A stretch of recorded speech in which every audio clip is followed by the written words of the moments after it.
Meu boa noite a todos. É um prazer estar aqui novamente com vocês. Espero que os pais tenham passado um dia maravilhoso com suas respectivas famílias, seus filhos. E vamos então iniciar essa semana com algumas coisas importantíssimas. Em uma ordem de importância com relação a mudanças no estilo de vida, vamos supor se eu fosse começar uma reforma de saúde e seguindo uma ordem de importância dos hábitos, eliminando os hábitos mais perniciosos, qual deveria ser o primeiro hábito a ser eliminado, corrigido imediatamente? Qual? Água. Água em segundo lugar. Comer muito. Reduzir a quantidade e a frequência dos alimentos ingeridos. Na realidade, o comer em excesso é um dos hábitos mais devastadores para a saúde, não somente física, como mental do ser humano. E a Bíblia tem um nome muito especial para isso. Como que a Bíblia chama? Glutonaria. E é interessante que quando nós analisamos a história do mundo através dos séculos, nós sempre vemos uma tendência muito interessante. Todos aqueles impérios que conquistaram o mundo em meio a sacrifício e escassez, todos eles, sem exceção, vieram a sucumbir nas garras da glutonaria. Assim foi Babilônia, primeiro grande império mundial, a cabeça de ouro. Babilônia jamais poderia ter sido conquistado por outro exército em uma batalha de igual para igual. Entretanto, quando os medo-persas chegaram às portas de Babilônia, será que eles tiveram que travar uma batalha muito acirrada para tomar a cidade? Não, na verdade, como que eles entraram na cidade? Desviaram o leito do rio. Entretanto, resta uma pergunta: como que milhares de soldados dentro daquela cidade não perceberam que o leito do rio estava secando ou secou debaixo dos narizes deles? Sabe por quê? Babilônia, já no seu declínio, eram puras baladas. E não eram festas que duravam um dia, uma noite, não, eram semanas. E quando chegaram os medo-persas, desviaram o leito do rio, entraram pelo leito seco do rio, e quando Babilônia despertou, já estava escrito na parede, foi tarde demais. Então aquele grande império que havia conquistado o mundo em meio a escassez e sacrifício, sucumbiu nas garras da glutonaria, porque era tanta bebedeira e comilança, que eles não perceberam nem que o leito do rio estava secando debaixo dos narizes deles. Assim também é Roma. Roma, o outro grande império, que conquistou o mundo em meio a escassez e sacrifício, também veio a sucumbir nas garras da glutonaria. Se você visitar a cidade de Roma e fizer um tour pelas ruínas da antiga Roma, você vai poder contemplar ainda algumas edificações que ainda traz em latim escrito o seguinte: vomitorium. O que é vomitorium? No seu declínio, Roma também eram puras baladas, e eles entravam naquelas festas, comiam, bebiam, depois saíam vomitando pelas ruas. O imperador romano, muito preocupado com a saúde pública, falou: não, isso não é coisa de gente civilizada. Aí mandou construir os vomitórios em várias partes da cidade.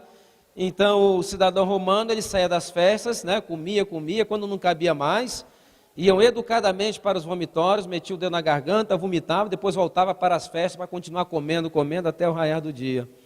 Então esse era um exemplo do declínio que havia chegado o Império Romano. E pouco tempo depois, Roma sucumbiu, não nas mãos de um grande império, mas nas mãos de quem? De povos bárbaros, né? Então, o comer em excesso, ela tem um efeito negativo, primeiro no indivíduo, depois na família, depois na comunidade, e também pode destruir uma nação. E nós vemos hoje essa mesma tendência nos Estados Unidos da América. A América, ela não poderá jamais ser conquistada por um exército do exterior, mas ela, como as outras nações do mundo, está ruindo por dentro. E como nós sabemos que não haverá outra nação, essa ruína da América nos está indicando o quê?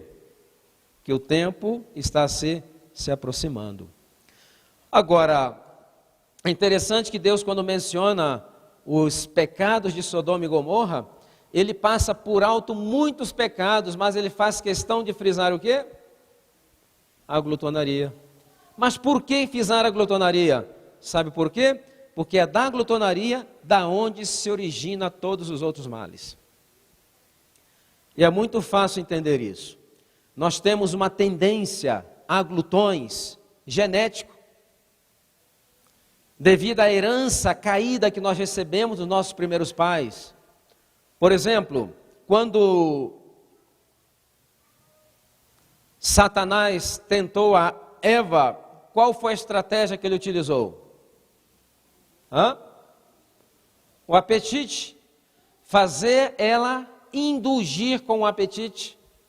Agora, Eva poderia ter dito: Senhor, eu comi porque estava morrendo de fome. Poderia dizer isso? Não. É apenas satisfazer um desejo praticamente fantasioso. Então, a rebelião foi o pecado, mas o meio pela qual a rebelião foi introduzida foi a glutonaria. E é interessante que 4.000 anos depois, quando Jesus foi iniciar o seu ministério, ele foi para o deserto para orar, e ali Satanás, vendo ele só, Jesus não foi buscar a tentação, ele foi entreter uma comunhão mais íntima com Deus, se preparando para aquele grande desafio que ele tinha diante dele, mas Satanás viu naquilo uma oportunidade. E a Bíblia diz que Jesus estava jejuando quanto tempo? Não, quanto tempo? 40 dias e 40 noites.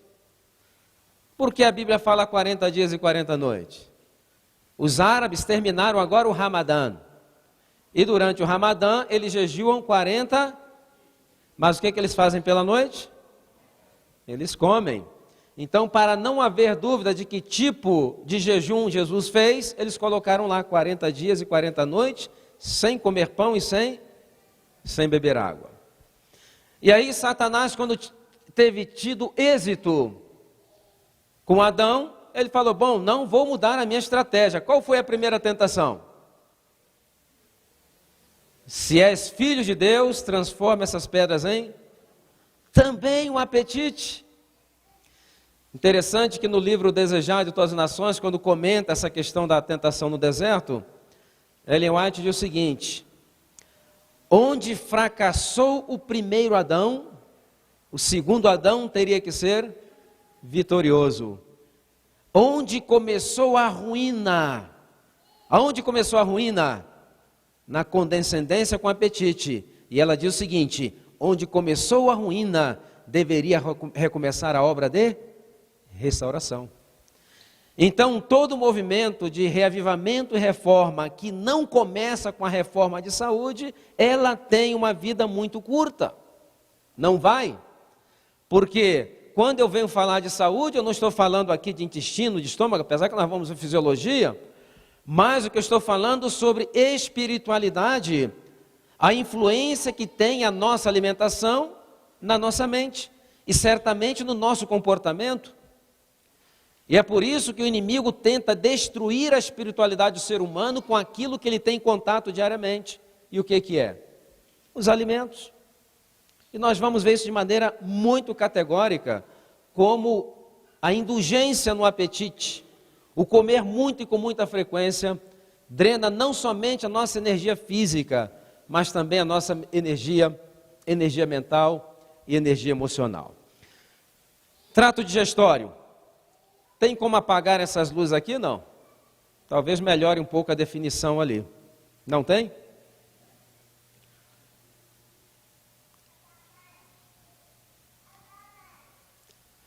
Nós vimos ontem pela manhã que antes que Deus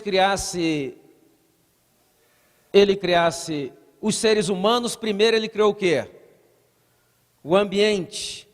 Ele criou um sistema de suporte para manter a vida no nosso planeta. Ok? Por quê? Porque nós seres humanos somos seres muito diferentes no universo. Nós somos seres que vivemos regidos por leis naturais estabelecidas pelo Criador. Existem dois tipos de seres no universo. Existem seres naturais e existem seres sobrenaturais. Nós somos seres naturais ou sobrenaturais? Nós somos seres naturais, por isso que nós estamos regidos por leis naturais. São essas leis pela qual o Criador atua, é o meio pela qual Ele mantém a vida e preserva a nossa saúde. Apesar da questão do pecado, essas leis continuam funcionando. Nós chamamos de leis naturais.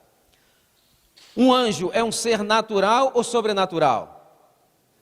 Um anjo é um ser sobrenatural. Interessante que quando o profeta Daniel, ele teve aquela visão onde que muito conturbou o coração dele, e ele orou pedindo que Deus enviasse uma ajuda, um anjo para ajudá-lo a interpretar. Então o relato de Daniel diz o seguinte, que no começo da tua oração foi dado o quê? A ordem. E o anjo estava lá dizendo, no começo da tua oração foi dada a ordem, e eu vim. Agora notem o seguinte, dizem, o Espírito Profecia faz algumas alusões, que o trono de Deus está na constelação do Órion.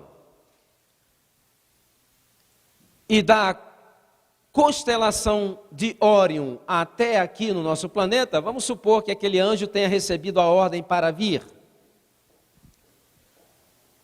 Se ele viajasse a 300 mil quilômetros por segundo, que é a velocidade da luz, dependendo do ponto, porque são milhares de anos-luz somente de extensão, quanto tempo mais ou menos levaria esse anjo para chegar ao nosso planeta?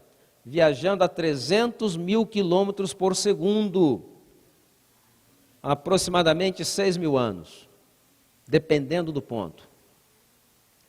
Em quanto tempo esse anjo veio? Impensável. Que velocidade ele veio? Impensável. Então são seres o quê? Sobrenaturais. E nós vimos também no sábado que ele criou a grande usina que ia fornecer energia para a manutenção da vida do nosso planeta. E essa grande usina é o Sol. E o Sol, ele produz energia eletromagnética em unidades que nós chamamos de fotões. E esses fotões, que são emitidos pelo Sol, viajam à velocidade da luz, dizem que chega mais ou menos 8 minutos para chegar ao nosso planeta, e quando essa energia eletromagnética chega no nosso planeta, ela então é captada pelas folhas verdes das plantas. Somente as folhas verdes das plantas é que conseguem captar essa energia. As outras folhas, na realidade, refletem a energia nos seus devidos espectros de luz. Por isso que existem folhas amarelas, folhas vermelhas. Mas as verdes, ela tem algo interessante. Lá dentro da folha, existe um pequeno transformador. Esse pequeno transformador, ele vai captar essa energia do Sol. Esse pequeno transformador nós conhecemos como cloroplastos. Então o que os cloroplastos vão fazer? São transformadores que não são vistos nem a olho nu. Ele vai pegar água, minerais, juntamente com essa energia. E aqui existe outra coisa muito interessante. Todos os níveis de dissipação de energia no planeta, todo aquele que recebe energia, ele dá o dízimo da energia. Por exemplo, vamos supor que essa planta recebeu 1000 unidades de energia. Ela vai utilizar 900 unidades para seu crescimento e metabolismo. E ela então vai dar 10% dessas unidades em alguma forma para quê? Nós vamos ver. Então ela pegou essa energia, minerais, componentes orgânicos, pegou também gás carbônico, e aí o resultado vai ser o quê? Ela vai liberar na atmosfera oxigênio, e aquela energia excedente, aquele dízimo, o que essa planta vai fazer? Ela vai armazenar em alguma forma. E a forma que será armazenada vai ser a forma de frutos. A planta precisa desses frutos? Não. Por que ela produz e armazena? Ela está dando o dízimo. Para que ela dá o dízimo? Os 10% é para quem? Para sustentar homens e animais. Isso ocorre em vários níveis de dissipação da energia que nós recebemos do sol. Agora, se essa planta que recebeu essas unidades de energia for uma batateira, aquela energia vai ser armazenada em forma de quê? Batata? E se for um limoeiro, a energia vai ser em forma de limão. E se for um mamoeiro, em forma de mamão. Se for uma videira, em forma de uva. Essa energia vai ser armazenada de acordo com o código genético das plantas. É o código genético que vai determinar em que forma, cor, aroma, textura e sabor aquela energia vai ser armazenada. Como existem uma variedade muito grande de códigos genéticos, existe uma variedade muito grande de quê? De alimentos. Entretanto, nós não podemos, por exemplo, pegar uma maçã. O que nós vimos aqui anteriormente é que é o seguinte: a planta pegou energia do sol e, pegando elementos inorgânicos, ela montou alguma coisa grande.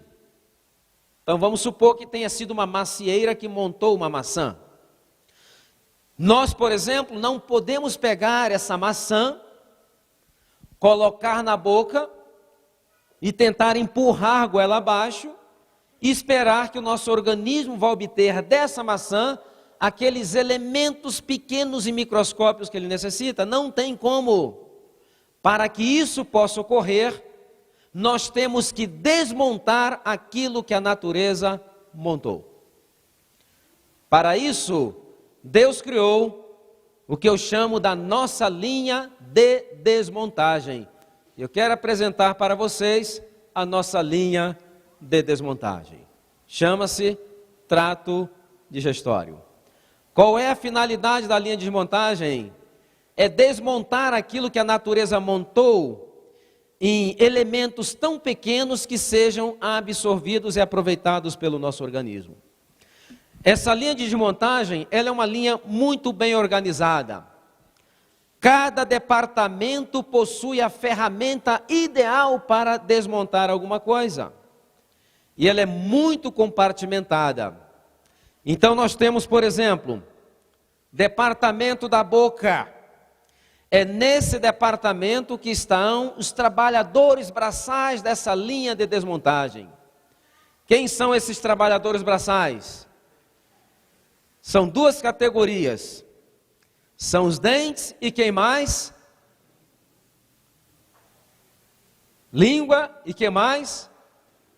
Músculos. Não é verdade? Então, na boca, ali tem uma ferramenta especial. A ferramenta especializada em desmontar amidos. Na boca não desmonta proteínas, porque não tem a ferramenta. Cada departamento tem a sua ferramenta. Então a ação da digestão na boca, ela vai ser uma digestão mecânica e uma ação também enzimática, para desmontar aquilo que a natureza montou.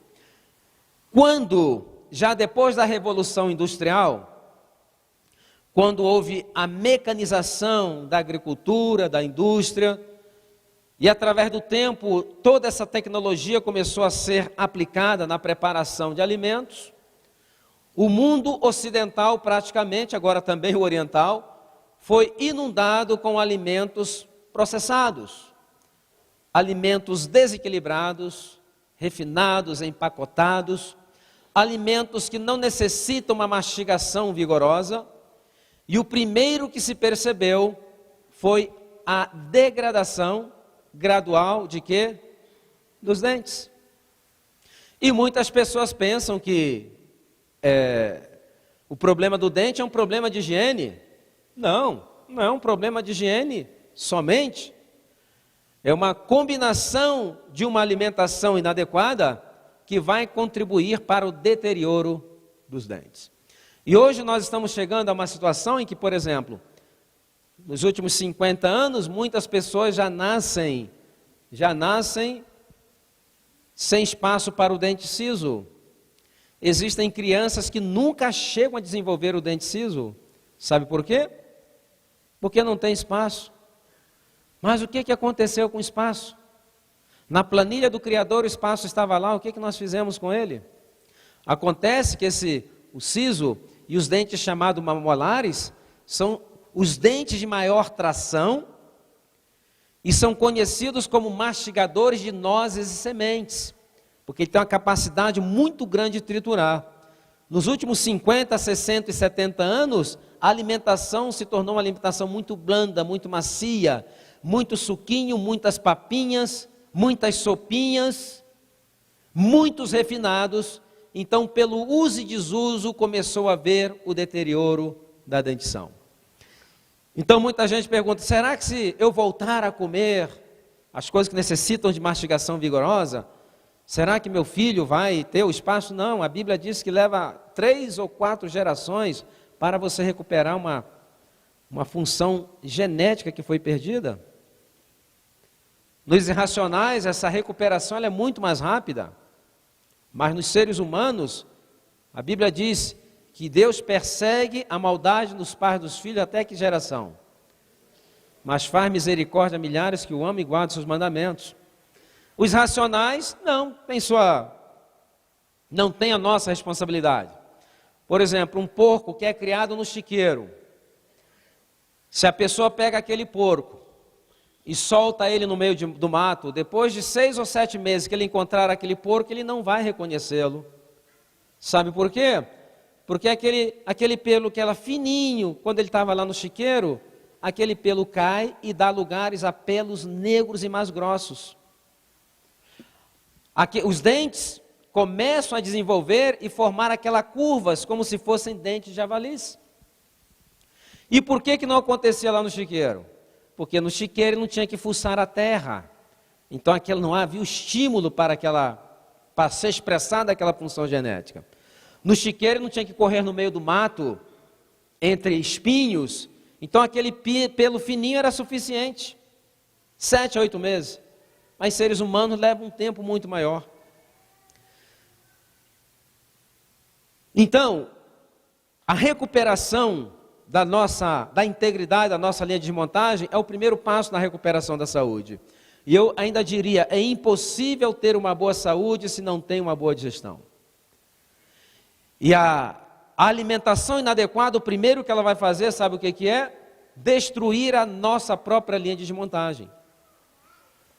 De vez em quando alguém fala, doutor Silmar, eu me alimento muito bem pela manhã. Eu coloco lá no liquidificador leite de soja, germe de trigo, levedura de cerveja, nozes, a ração humana, banana, maçã, mamão. E eu bebo aquilo e me sinto muito forte.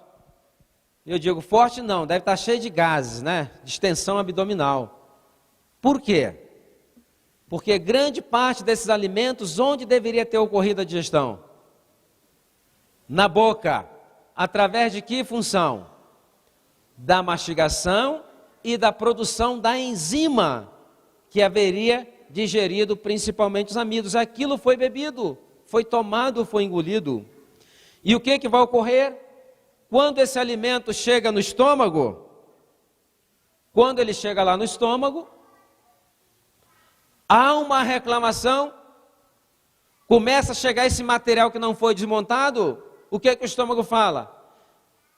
Esses funcionários do departamento da boca estão fazendo um trabalho muito relaxado. Nós não temos essa ferramenta para desmontar isso aqui. E aí eles mandam uma reclamação para o escritório central. Quem é o escritório central? Cérebro. E o cérebro o que faz? Ele manda impulsos nervosos para provocar uma contração na parede do estômago, na tentativa de devolver para a boca aquilo que não foi desmontado corretamente. E aí nós vemos lançados os fundamentos de quê? Refluxo gastroesofágico. Refluxo gastroesofágico não é uma coisa que aparece porque apareceu. Existe uma razão. E nós temos que raciocinar da causa para o efeito.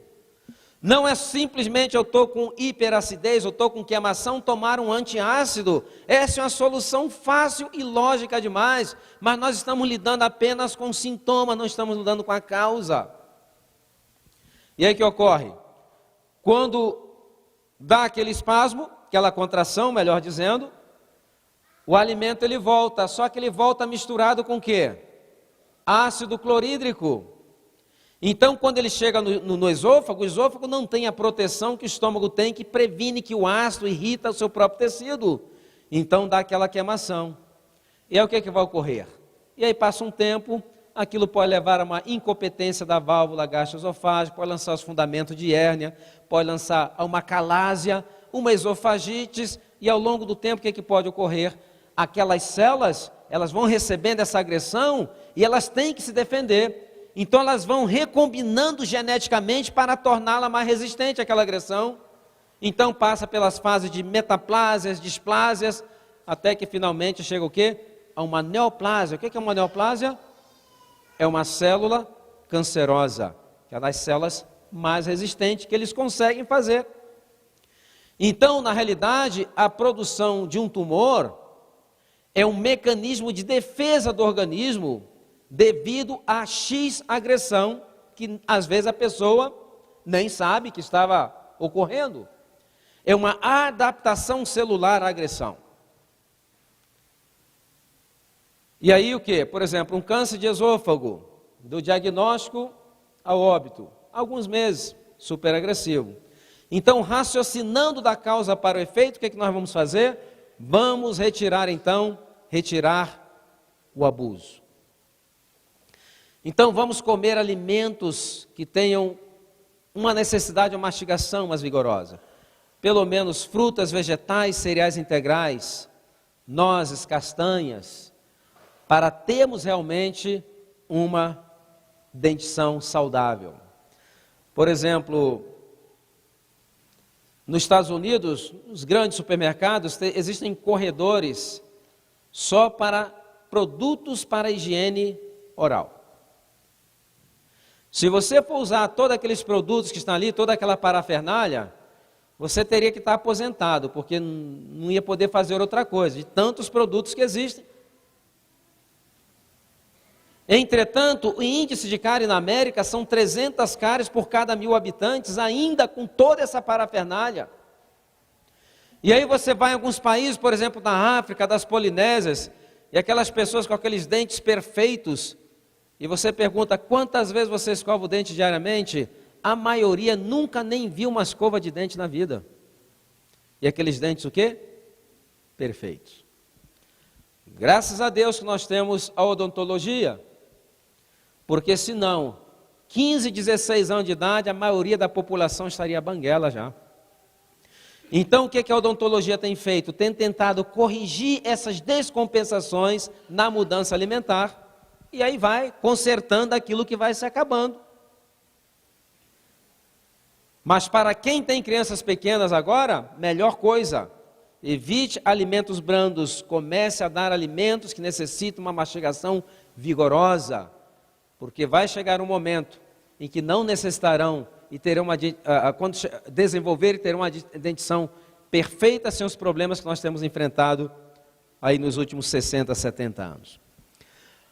Agora, essa linha de montagem, eu não tenho aqui o laser, mas lá embaixo do cólon, né, que tem ali o cólon, aquele mais enrugadinho que sobe, que é o ascendente, transverso descendente. Ali existe o intestino liso.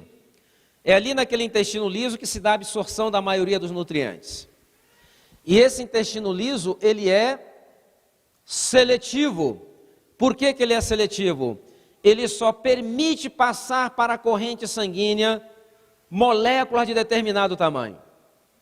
Se passa uma molécula maior, desencadeia uma resposta imune. Essa é a razão pela qual todos os nódulos linfáticos, 60% deles, está distribuído naquela região, porque é uma região que tem que ser muito bem o quê? Muito bem vigiada. Aquela parte do intestino liso, para vocês terem uma ideia, se você cortar e for medir a área, aquela área tem apenas meio metro quadrado. Entretanto, o Criador, ele criou umas pequenas estruturas que chamamos de vilos, como se fosse um carpete felpudo que até petiza essa parte interna do intestino, e esses vilos acabam transformando essa área de absorção de meio metro quadrado em uma área de absorção equivalente a 250 metros quadrados ou uma quadra de tênis. Muito grato. Então, o que vai ocorrer? Essa é a razão pela qual essa região ela é muito bem vigiada. Porque aqui é a área que mais nos coloca em contato com o mundo exterior. E ali as células estão juntas, unidas, por junções que nós chamamos de junções apertadas. Não são junções muito abertas, porque tem que permitir passar moléculas apenas de determinado tamanho. Entretanto, o que ocorre? A alimentação moderna hoje, o que consiste? 50% o que é? Açúcar, produtos refinados e gordura. Na realidade, o que é? Gordura, porque tem a gordura, tem o açúcar que vai virar gordura, e tem os refinados que vai virar também gordura. Então, 50% da dieta é o que? É gordura. E aí vem refrigerantes, os não adventistas que tomam cerveja, medicamentos, acabam detonando a integridade dessa linha de montagem lá da área de absorção e de repente começam a passar moléculas que não deveriam passar. E aí começa a desencadear alergias que ninguém sabe de onde vem, intolerância alimentar. Hoje tem crianças que se comeram amendoim, tem até um choque anafilático. Tem pessoas desenvolvendo alergias à maçã. Sabe por quê? Porque perderam a integridade. Em alguns casos muito mais graves, ocorre ainda o seguinte: vamos supor que passou uma molécula que não deveria passar. E por azar do indivíduo, aquela molécula, ela se parece muito com a célula beta do pâncreas que produz insulina. Então, quando o corpo desencadeia aquela resposta imune para atacar aquela molécula, por um fenômeno chamado mímica imunológica, eles não atacam somente aquela molécula, começam a atacar também porque se parecem às células betas do pâncreas, levando a enfermidade autoimune que nós chamamos diabetes tipo 1 ou juvenil. Vamos supor que a molécula que passou se pareça muito com a capa de mielina, com as células da capa de mielina que cobrem e isolam os nossos nervos. Quando o corpo desencadeia para atacar aquela molécula, porque existe essa semelhança estrutural, não somente aquela molécula é atacada, a capa de mielina também é atacada, levando essa enfermidade autoimune chamada esclerose múltipla. Se for, por exemplo, uma molécula parecida com algum tecido conjuntivo do nosso corpo, aí vai vir lúpus. Se for das articulações, nós teremos o quê? Artrites reumatoides. Então, no trato digestório é que aparece grande parte das enfermidades que afetam os seres humanos hoje, porque ele perdeu a sua integridade. E é mandatório recuperar a integridade do nosso trato digestório. Agora, aqui nós temos um outro órgão. Para mim, esse é o órgão mais fascinante do corpo humano. Fígado. Espetacular. Para mim, o fígado é um órgão tão fascinante, mas tão fascinante, que eu creio que quando alguém fosse fazer uma declaração de amor, deveria dizer: eu te amo com todas as forças do meu fígado. Porque o coração, ele é uma bomba, tem um funcionamento muito simples, mas o fígado não. O fígado é algo espetacular. O fígado, por exemplo, ele consegue realizar mais de 500 reações químicas diferentes. E já foram feitas algumas projeções.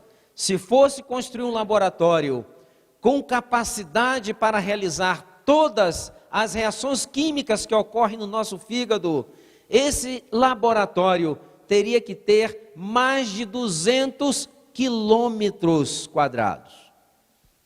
Se fosse possível, não é possível, porque muitas reações que ocorrem ali, nós não conseguimos repetir em laboratório, apesar da tecnologia que nós temos hoje. Esta é a razão pela qual uma insuficiência hepática é algo muito sério. O fígado, ele é uma linha, é um sistema em que ele pega algo que o nosso corpo não precisa e transforma em alguma coisa que o nosso corpo precisa. Por exemplo, células vermelhas, 120 dias morreu. Então o fígado pega aquela célula, desmonta as partes, e ali ele consegue produzir bile, que vai ajudar em quê? Na digestão das gorduras, que depois serão reabsorvidas no trato digestório novamente. Ele consegue pegar elementos altamente tóxicos e neutralizá-los. Por exemplo, álcool, onde é neutralizado? No fígado. E ele é tão resistente, mas tão resistente, que existem pessoas, eu já conheci, que me reportaram que aos 14, 15 anos de idade já eram alcoólicos. E às vezes essas pessoas chegam a 60, 70 anos de idade, morrem de outra coisa, mas não morrem do fígado. Tamanha a resistência que ele tem. Ele é um órgão tão espetacular, que se você pegar, tirar 2/3 dele, espera 6 ou 8 meses, ele volta a crescer novamente. Fascinante, porque nós precisamos muito dele, e Deus, na sua infinita misericórdia, já sabia disso. Ele é que faz esse trabalho pesado dessa alimentação hoje, é o que mais está sofrendo. Esteatose hepática, cirroses, uma série de problemas que está praticamente epidêmico. Agora, um dos grandes problemas que nós temos é relação à quantidade e à frequência das refeições. Vamos ver como funciona essa linha de montagem. Aqui nós temos as glândulas, que eu já mencionei, e aqui nós temos válvulas. Nós temos uma válvula que separa o esôfago do estômago e temos outra que separa o estômago do duodeno. Essa de baixo chama válvula o quê? Pilórica. Essa é a válvula que quando você morde alguma coisa, o que é que ela faz? Ela fecha. Por que que ela fecha? Porque quando você morde, célula do estômago começa a produzir ácido. E se não fechar, esse ácido pode passar para o duodeno, entretanto o duodeno não conta com aquela proteção que o estômago conta. E aí provocaria uma úlcera gastroduodenal. Então é necessário estar bem fechado, é um ambiente muito bem controlado. Então o que ocorre? Vamos ver o que ocorre aqui com o sistema de comer em intervalos curtos de tempo. Vamos supor que você comeu às 8 horas da manhã, esse alimento muito bem mastigado, desmontado pelas ferramentas adequadas da boca, eles são levados ao estômago, onde haverá desmontagem de qual nutriente? Proteínas. Qual é a ferramenta que se vai utilizar ali? Ácido clorídrico. Ok?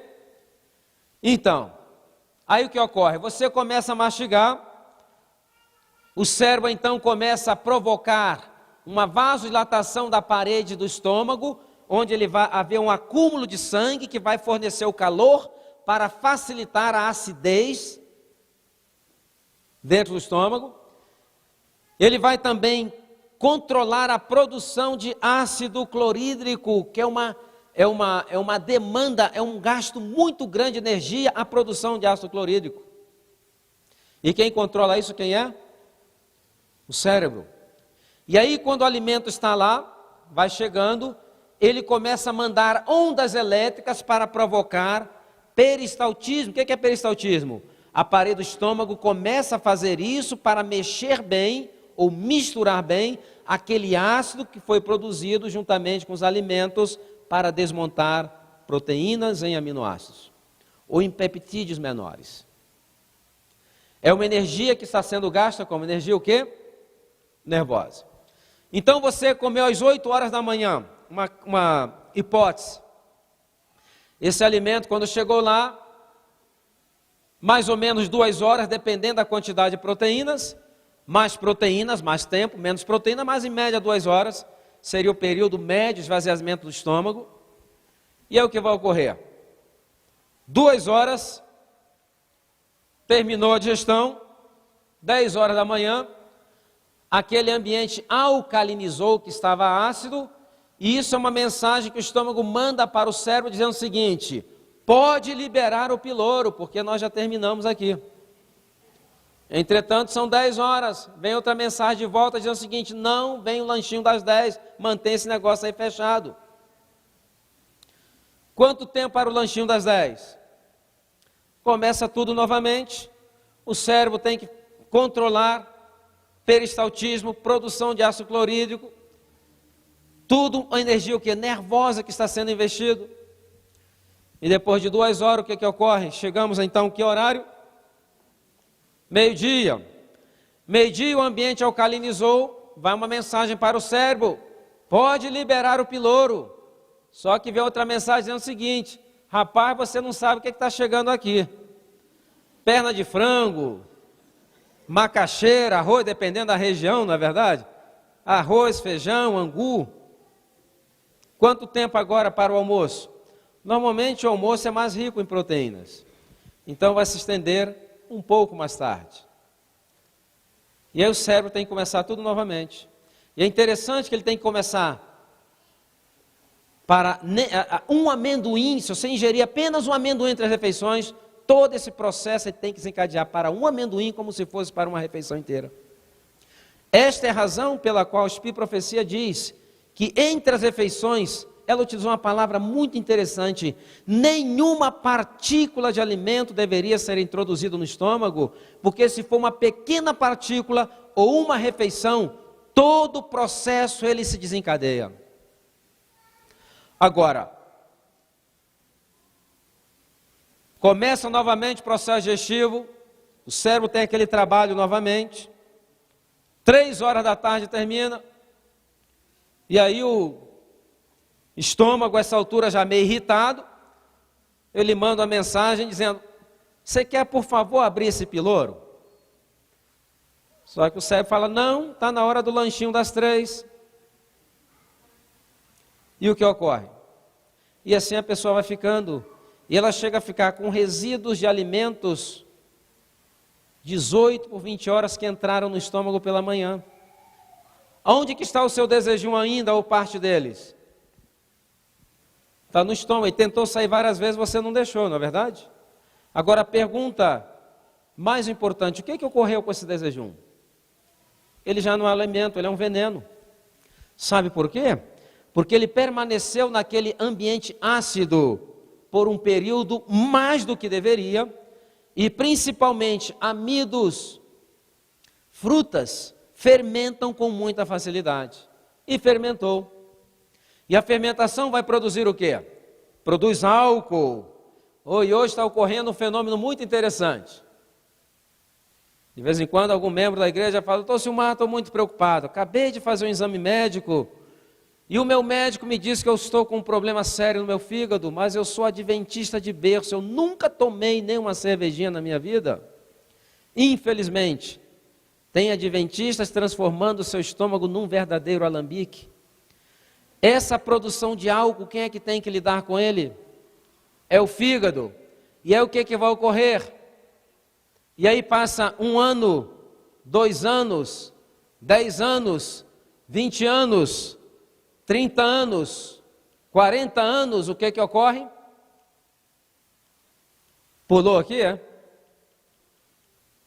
40 anos, o que vai ocorrer?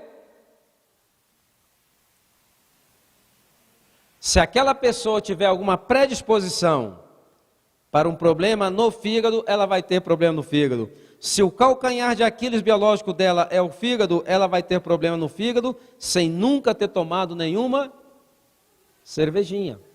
E é isso que nós estamos vendo hoje. Mas também não somente produz álcool, produz também o quê? Vai produzir também gases. Por exemplo, vai produzir o metano, produz também o dióxido de carbono. E esses gases, quando eles aumentam muito a sua quantidade dentro do intestino, os gases têm uma propriedade de permeabilizar pela parede do intestino. Dentro do intestino existe uma pressão positiva que os empurra para baixo. Os gases no intestino têm que ir para baixo, porque o peristaltismo empurra para baixo. Entretanto, quando ele sai de dentro do intestino, ele entra na cavidade abdominal. E na cavidade abdominal, esse é um gás, o quê? Ele é livre. E se eu solto um balão de gás, a tendência dele é o quê? É subir. E esse gás, ele vai subindo. E aí passa pelo diafragma, entra na cavidade torácica, e em pessoas predispostas, tem umas que sentem pontadas. Em algumas pessoas, os gases podem até interferir no marca-passo, tem gente que começa a sentir palpitações, pensam que estão com problema cardíaco sério, na realidade estão cheios de gases. E aí o que vai ocorrer? Os gases vão continuar permeabilizando, subindo, subindo, subindo, e vai chegar na bóveda craniana, não tem mais como subir. E o dióxido de carbono, principalmente, que ele tem uma propriedade vasodilatadora, em pessoas predispostas, ele provoca uma vasodilatação das artérias do cérebro, levando essas crises que nós chamamos de crise de enxaqueca. E aí o que a pessoa faz? Ela toma um medicamento para a cabeça, mas o problema não está na cabeça, o problema está onde? Grande parte dos problemas está no intestino, produção de gases. E tem gente que fala assim, não, doutor Silmar, isso é hereditário, porque a minha mãe tinha, a minha avó, exatamente, você come igual a sua mãe comia, e também come igual a sua avó comia. Então, na realidade, a gente não herda as enfermidades. Aqueles hábitos que adoeceram nossos pais, vão nos adoecer a outra geração e idade cada vez mais jovem, porque a geração seguinte aumenta a predisposição e vem cada vez mais debilitada. Então, tem gente que não para às 3 da tarde, outros chegam em casa às 9 horas da noite, preparam aquele lauto jantar, se sentam à mesa com toda a solenidade em frente das vítimas, que pode ser um frango, um bezerro, alguma coisa, respira fundo e fala, agora eu vou comer, porque eu quase não comi, passou o dia todo mastigando, e aí parte para o ataque. E a ordem qual é? Não faça prisioneiros. E aí nós já vemos a primeira implicação, lembre-se do ciclo circadiano. Não é círculo circadiano, é do ciclo circadiano, lembre-se. Quando o sol se põe, o sol já se pôs. Significa que quando o sol se põe, o cérebro começa a liberar na nossa corrente sanguínea um relaxante muscular chamado melatonina. E essa melatonina, ela penetra em toda a nossa musculatura, preparando-nos para um banquete ou para dormir? Para dormir. Entretanto, o nosso trato digestório se compõe também de várias capas musculares que recebem a ação dessa melatonina.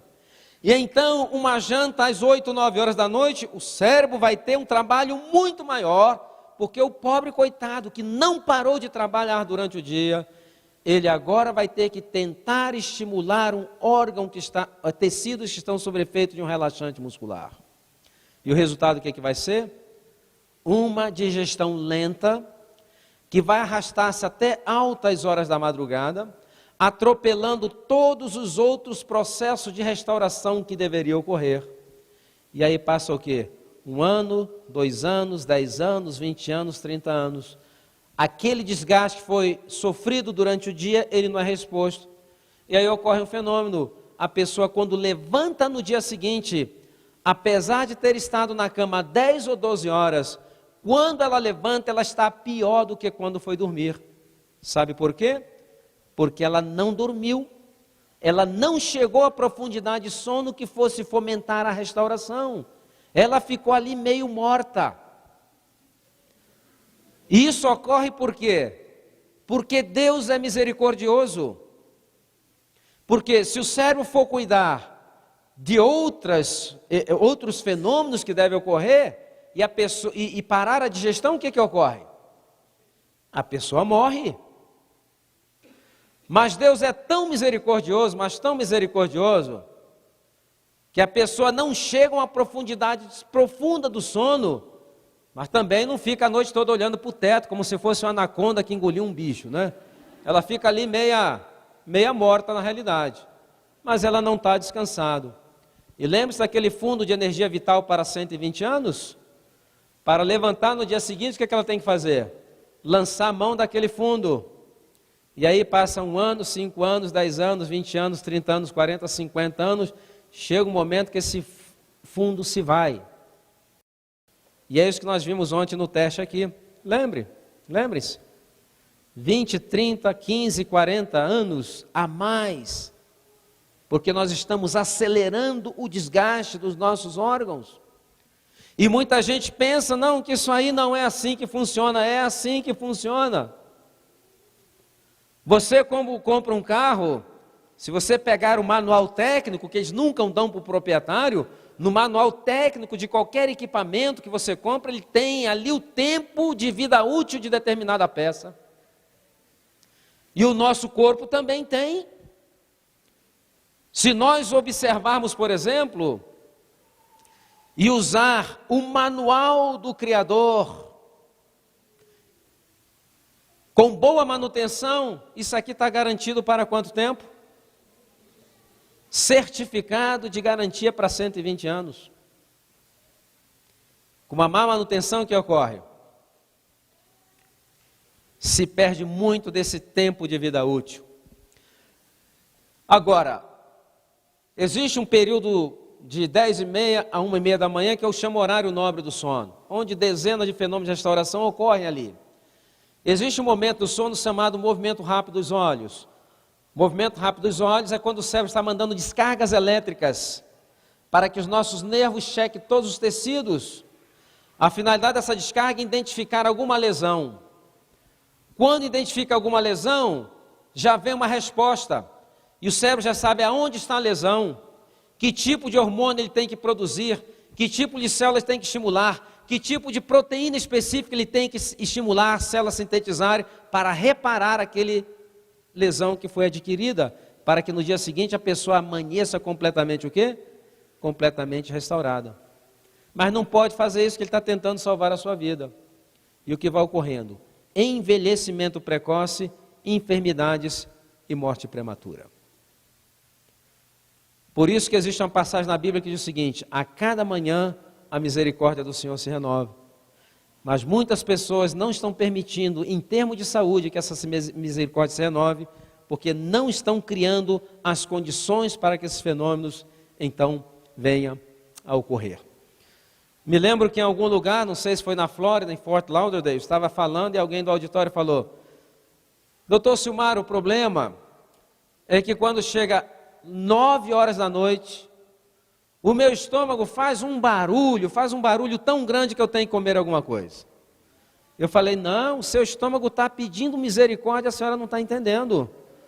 O que ele está falando é: hoje não, por favor, eu já não aguento mais essa vida. E você está insistindo com isso. E na realidade é isso. Ele está acostumado a levar uma surra todo dia àquela hora. E ele começa a se preparar. Aquela comoção. Eu creio que se fosse possível colocar um endoscópio para ver o que ocorre naquele momento, deve ser uma maior correria lá dentro. O que vai vir, o que vamos fazer, eu já não aguento mais essa vida. E aí eu falei para ela o seguinte: faça o seguinte, uma experiência. A senhora pega, quando escutar essa comoção lá dentro, a senhora pega uma fruta doce. Eu falei: não é fruta aí doce, é uma fruta doce. Uma pera, por exemplo, uma banana bem madura, Coma bem devagar, mastigue bem mastigadinho. Mais ou menos 30, 40 minutos depois, que a digestão das frutas é bem rápida, ou bem rápido, você pega um copo de água bem fria e vai tomando e vai mandando uma outra mensagem. A senhora vai ter uma noite de sono tranquila e vai amanhecer disposta a começar a colocar seu organismo novamente em harmonia com o nosso ciclo de repouso e atividade. Então, na realidade, é isso que ocorre. Vocês já notaram uma coisa? Nunca se comeu tanto na história moderna dos seres humanos. E nunca se viu tantas pessoas cansadas, fadigadas, deprimidas e doentes. Porque o mesmo ato de comer a cada momento em grandes quantidades está drenando não somente energia física, mas também energia mental e energia emocional. Qual o intervalo que nós deveríamos dar entre as refeições, pelo menos? Quanto? E tem gente que fala, doutor Silmar, eu não consigo ficar 5 horas sem comer.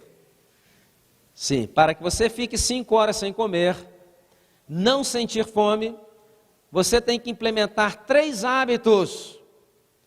E amanhã à noite eu vou falar quais são esses 3 hábitos, que vai aumentar o período de saciedade. Agora, de onde que vieram essas 5 horas? O Espírito de Profecia menciona, e também as glândulas que produzem enzimas no nosso organismo, as exócrinas principalmente, elas trabalham no ritmo chamado ritmo pulsátil. O que é um ritmo pulsátil? Ela tem um período de esvaziamento e ela necessita de um período para voltar a produzir e encher suas vesículas para terem quantidade adequada. Por exemplo, você passou a noite toda sem comer.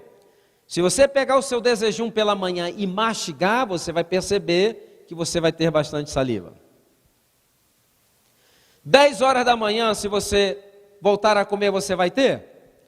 Você vai ter, mas não em quantidade o quê? Adequada.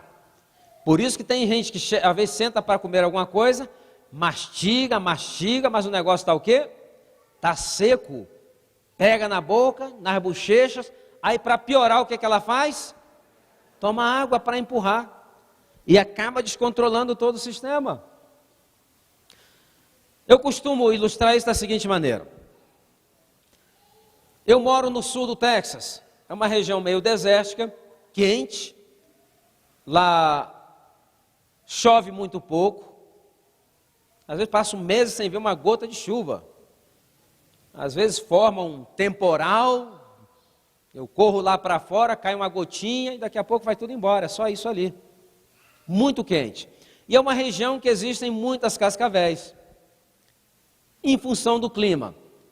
Existem tantas cascavéis que o governo autorizou fazer rodeio de cascavel. Por quê? Porque na região norte do Texas, é uma região de muito gado, e esses animais dão muito prejuízo. Em San Antônio, em El Paso, você pode comer um prato de cascavel frita por $35.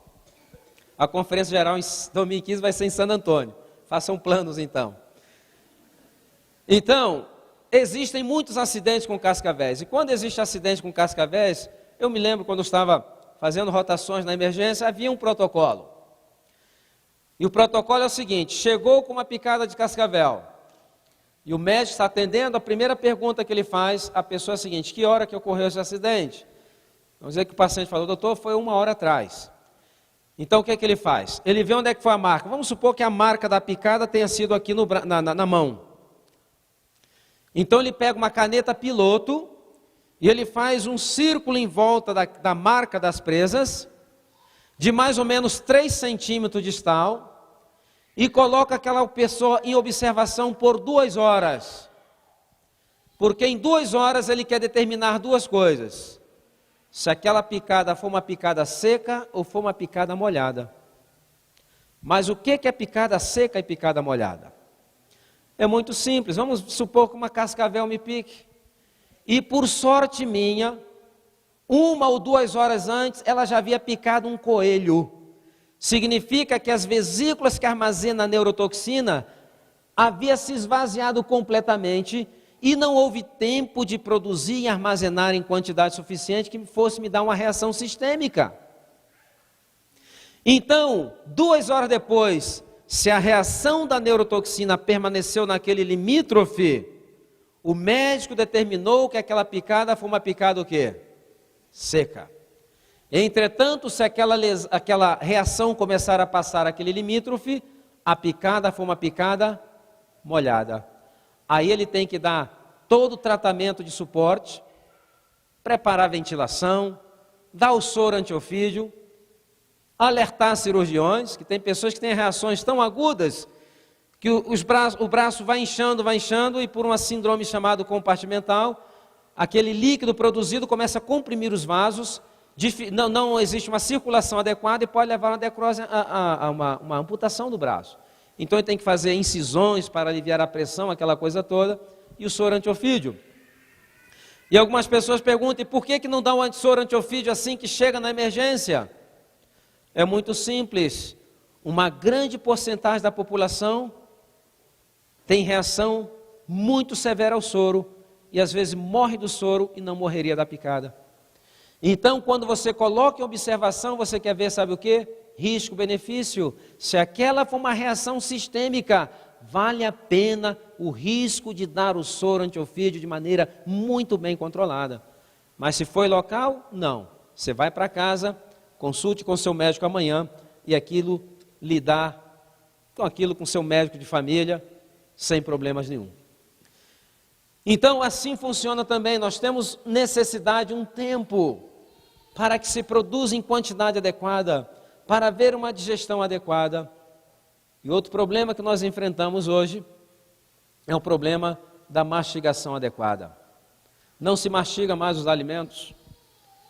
Hoje a pessoa coloca o garfo na boca, um bocado na boca, melhor dizendo, para a esquerda, para a direita e gol.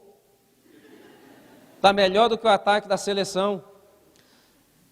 E aí o que ocorre? Sem mastigação não há digestão, não houve desdobramento, principalmente dos amidos na boca, precisa da ação da amilase, mastigação. E aí o que vai ocorrer? Eu vou explicar amanhã a importância da mastigação no controle da ansiedade, no controle do estresse. E olhe que é um hábito muito simples que traz muitos benefícios. Mas ele é um hábito que leva um tempo para você vencer. Não é muito fácil não. Mas depois que você adquire, é um negócio espetacular. Parece que você descobre um novo mundo. Você começa a ficar mais tranquilo. Na realidade, você vai reduzir aqueles que estão com problema de controlar o peso em até 50% a quantidade de alimentos que estão ingerindo. E eu vou explicar amanhã, fisiologicamente, por que isso ocorre. Muito bem, estamos com o tempo avançado. Eu gostaria de ler aqui uns salmos. Amanhã vamos vir com mais 2 temas. Amanhã vai ser água com açúcar. Vamos falar de água e vamos falar de açúcar refinado. E vamos ver se conseguimos complementar alguma coisa que faltou hoje. Salmos. Vamos ler aqui um texto do Salmo 91, que é um dos salmos mais lidos mesmo pelos os não evangélicos. Não vamos ler todo o salmo, vamos ler Salmo 91, vamos ler o versículo 9, eu vou reparafrasear. Versículo 9: Porque você disse, o Senhor é o meu refúgio, e você fez do Altíssimo a tua morada. Em consequência disso, nenhum mal te sucederá, e praga alguma chegará à tua tenda. Porque, o versículo 14 responde, porque a Deus você se apegou com amor, por isso Ele vai livrá-lo, porque você conhece o nome dEle. Quando você o invocar, Ele lhe responderá, e na sua angústia, Ele certamente estará contigo, vai livrá-lo e vai glorificá-lo. Ele vai saciá-lo com o quê? Com a longevidade e vai lhe mostrar a salvação. Que Deus abençoe abundantemente.